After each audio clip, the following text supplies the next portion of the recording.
Iran America യുദ്ധത്തിന്റെ വെടിനിർത്തൽ കരാറ് വീണ്ടും വഷളായതോടെ ആകെ മൊത്തത്തിൽ പ്രശ്നത്തിലാണ്. എന്തായാലും ഖത്തറിലെ ചിലയിടങ്ങളിൽ ഇറാന്റെ കോടിക്കണക്കിനുള്ള ആസ്തികളുണ്ട്. ആ ആസ്തികൾ എങ്ങനെയെങ്കിലും വിട്ടുകിട്ടണം എന്നുള്ള രീതിയിലൊരു ചർച്ചകളൊക്കെ നടത്തുകയാണ്. അതിനിടയിൽ ചില നയതന്ത്രപരമായിട്ടുള്ള ചർച്ചകളാണ് ഇറാനും ഖത്തറും നടത്തുന്നത്. ഇതിനിടയിലാണ് ഇപ്പോൾ ഈ അമേരിക്കയും ഇറാനും തമ്മിലുള്ള ഉപരോധത്തിനുള്ള ഈ ഒരു കരാർ അല്ലെങ്കിൽ ഒരു ചർച്ച വെടിനിർത്തൽ കരാറൊക്കെ ലംഘിച്ചിരിക്കുന്നത്. അപ്പം ഇതാകെ മൊത്തത്തിൽ പ്രശ്നത്തിൽ പോവുകയാണ്. ഇനി ഒരു പ്രശ്നം എന്ന് പറയുന്നത് ഈ ഖത്തറിൽ ഇറാന്റെ കുറച്ച് ആസ്തികളുണ്ട്. ആ ആസ്തികൾ വിട്ടുകിട്ടണം. അല്ലാത്ത പക്ഷം ആ ആസ്തികൾ വിട്ട് കിട്ടിയില്ല എങ്കിൽ അത് വലിയൊരു പ്രശ്നത്തിലേക്കും യുദ്ധത്തിലേക്കും മാറും എന്നതിൽ സംശയമില്ല. അങ്ങനെ ഒരു തീരുമാനം ഒരു പക്ഷേ ഇറാൻ എടുക്കേണ്ടി വരും. എന്തായാലും ഈ പറയുന്നത് പോലെ തന്നെ ഉപരോധം കാരണം ഇറാന്റെ സമ്പദ് വ്യവസ്ഥ വലിയ ബുദ്ധിമുട്ടിലാണ്.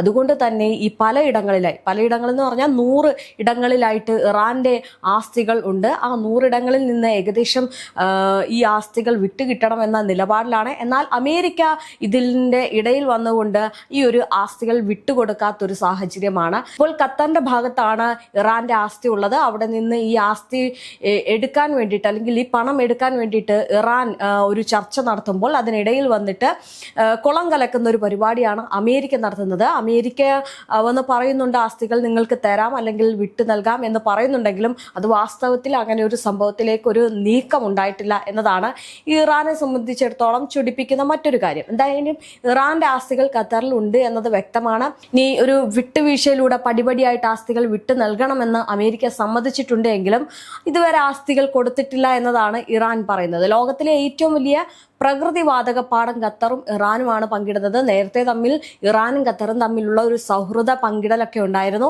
ഇതിനിടയിലാണ് ഇറാനും ഖത്തറും തമ്മിലുള്ള ചെറിയൊരു ആക്രമണം പിന്നീട് ഒരു ഉപരോധമൊക്കെ വന്നതിലൂടെ ഒരു പ്രശ്നത്തിലേക്ക് മാറിയത്. എങ്കിൽ തന്നെയും ഇരു കൂട്ടരും തമ്മിലുള്ള ഒരു വലിയ രീതിയിലുള്ള ഒരു പ്രകൃതിവാതക പാടം പങ്കിട്ടിട്ടുണ്ടായിരുന്നു. അതായത് ഇറാൻ ഇതിനെ സൗത്ത് പാർട്സ് എന്നും ഖത്തർ ഇതിനെ നോർത്ത് ഡോം എന്നും വിളിക്കുന്നുണ്ട്. 2 രാജ്യങ്ങളും ഒരേ പാടത്ത് നിന്ന് ഗ്യാസ് എടുക്കുക. എന്നാൽ ഖത്തർ വേഗത്തിൽ വികസിപ്പിച്ച് ലോകത്തെ ഏറ്റവും വലിയ LNG കയറ്റുമതിക്കാരായി.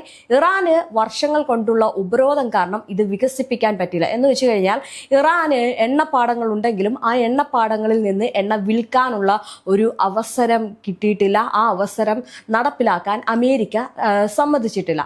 അമേരിക്കയുടെ ഒരു കാര്യം എന്ന് പറഞ്ഞു കഴിഞ്ഞാൽ എണ്ണപ്പാടങ്ങൾ മോഹിച്ച്, അതായത് സമ്പത്തും പണപ്പെരുപ്പും മോഹിച്ചു പോകുന്ന ഒരു രാജ്യമാണ്. അതുകൊണ്ട് തന്നെ ട്രംപിന് ഈ ഇറാന്റെ എണ്ണപ്പാടത്തിന്മേൽ ഒരു കണ്ണുണ്ടായിരുന്നു. ഇപ്പോൾ ഖത്തറിന്റെ എണ്ണപ്പാടത്തിൽ ഖത്തറുമായിട്ട് നല്ലൊരു സൗഹൃദം ഉണ്ടായതുകൊണ്ടാണ് ഖത്തറിന്റെ ഒരു അനുമതി കൊടുത്ത് ആ ഒരു വിറ്റ് പോകുന്നത്. പക്ഷേ ഇറാനെ സംബന്ധിച്ചിടത്തോളം അത്തരം ഒരു അടിയറവ് പറയേണ്ട ഒരു സാഹചര്യം ഇറാനില്ല. അതുകൊണ്ട് തന്നെ ഇറാൻ ആ ഒരു കാര്യത്തിലേക്ക് പോയില്ല. അതുകൊണ്ട് തന്നെ വർഷങ്ങളായിട്ട് എണ്ണ വിൽക്കാത്തൊരു ഇറാനെയാണ് കാണുന്നത്. അപ്പൊ ഈ ഇറാൻ എണ്ണ വിൽക്കണമെങ്കിൽ അമേരിക്കയുടെ കുറച്ച് ആനുകൂല്യങ്ങൾ വേണം. അതായത് അമേരിക്കയുടെ അനുമതി വേണം.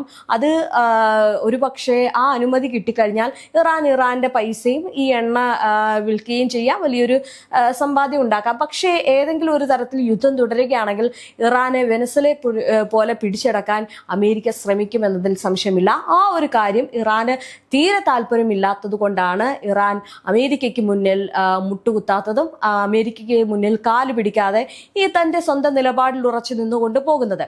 എന്തായാലും ഇറാന് എണ്ണ വിൽക്കാൻ കഴിയാത്തത് വലിയൊരു പ്രശ്നം ഉണ്ടാക്കുന്നുണ്ട്. അതുകൊണ്ടാണ് ഈ 2026 അതായത് ഈ വർഷത്തെ മിസൈൽ ആക്രമണം ഒരു വലിയ രീതിയിലുള്ള ചർച്ചകൾക്ക് വഴിവെച്ചത്. സത്യത്തിൽ ഈ പറയുന്നത് പോലെ തന്നെ ഈ ഖത്തറിന്റെ ഒരു സൗഹൃദമുണ്ടെന്ന് ഞാൻ നേരത്തെ പറഞ്ഞല്ലോ. അതുപോലെ തന്നെ അവിടുത്തെ എണ്ണപ്പാടങ്ങൾ പങ്കുവെച്ചുകൊണ്ടായിരുന്നു ഇവർ ഇത് നടത്തിയിരുന്നത്. എന്നാൽ അമേരിക്ക ഖത്തറിനെ ഏറ്റെടുത്തതോടെ അല്ലെങ്കിൽ അമേരിക്കയും ഖത്തറും ഒരുമിച്ച് നിന്നതുകൊണ്ട് ഖത്തറിന് വലിയ ഒരു ലാഭമുണ്ടായി. പക്ഷെ ഇറാനെ സംബന്ധിച്ചിടത്തോളം ആ എണ്ണ വിറ്റുപോയില്ല, വലിയ നഷ്ടത്തിലേക്ക് പോയി. ഇങ്ങനെ പോയി കഴിഞ്ഞാൽ നാളെ ഒരു സമയത്ത് അമേരിക്കയ്ക്ക് മുന്നിൽ മുട്ടുമടക്കേണ്ടി വരുമെന്നുള്ള കാര്യം ഇറാൻ അറിയാം. അതുകൊണ്ടാണ് ഇറാൻ യുദ്ധം ഘടിപ്പിച്ചത്.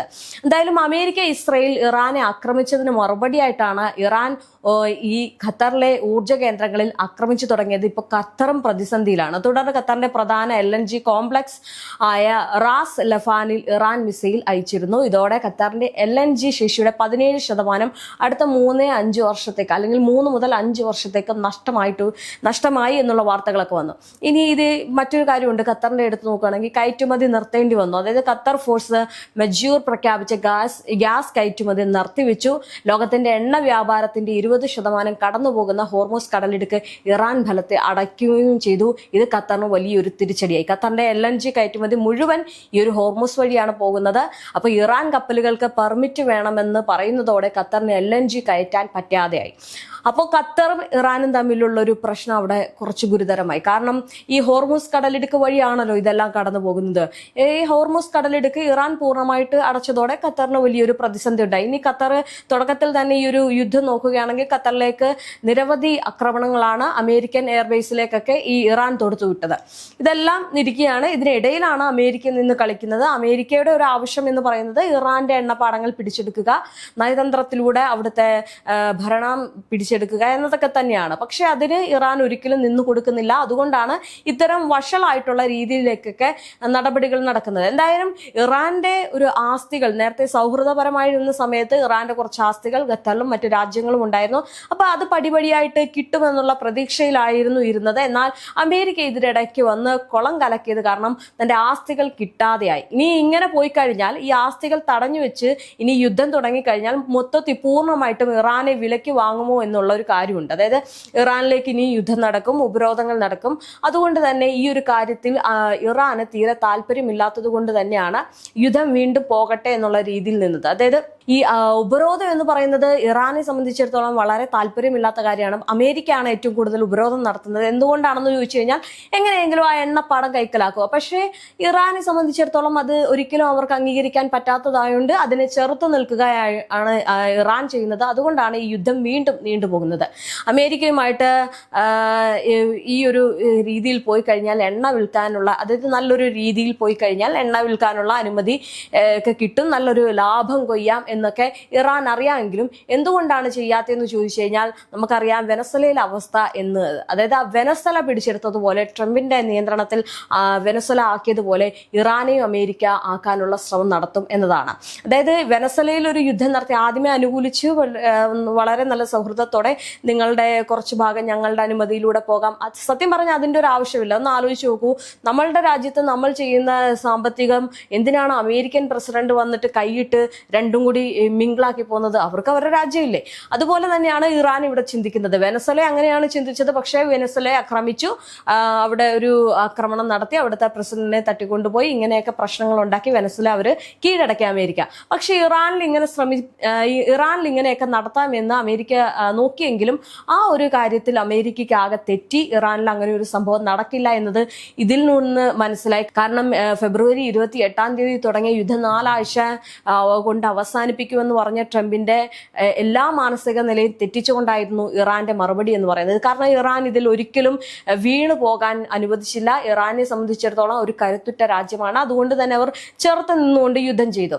എന്തായാലും അമേരിക്കയുടെ അധീനതയിൽ ആകുമെന്ന് ഇറാൻ അറിയാവുന്നത് കൊണ്ടാണ് ഇപ്പോഴും ചെറുത്ത് നിൽക്കുന്നത്. അതുകൊണ്ടാണ് ഈ യുദ്ധം അവസാനിപ്പിക്കാൻ മുതിരാത്തത്. ഇനി ഒരുപക്ഷെ അങ്ങനെ വന്നാൽ പിന്നീട് ഒരു കാലത്തും ഇറാന് നിവർന്നു നിൽക്കാനാകില്ല.